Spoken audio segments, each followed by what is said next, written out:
come to the real purpose of this meeting, to appoint a successor to our dear friend, Peter Bailey. Mr. Chairman, I'd like to get to my real purpose. Wait just a minute now. Wait for what? I claim this institution is not necessary to this town. Therefore, Mr. Chairman, I make a motion to dissolve this institution and turn its assets and liabilities over to the receiver. You dirty I'll read this next time. George, did you hear what that wasn't?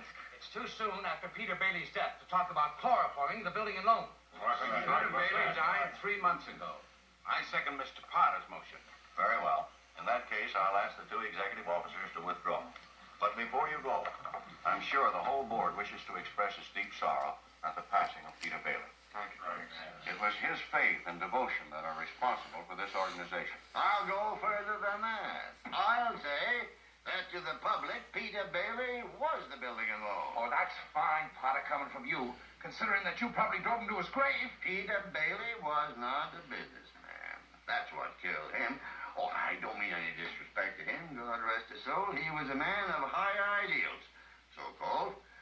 But ideals without common sense can ruin this town. Now, you take this loan here to Ernie Bishop. You know, that fellow that sits around all day on his brains in his taxi, you know.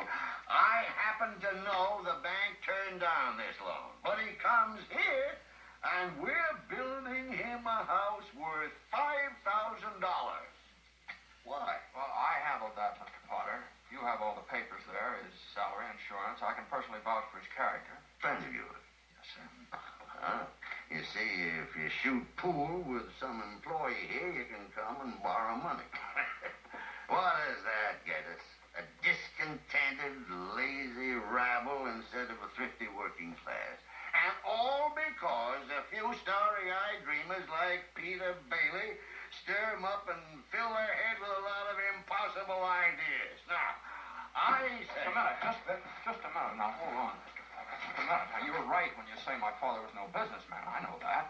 Why he ever started this cheap penny-ante building and loan, I'll never know. But neither you nor anybody else can say anything against his character because his whole life was...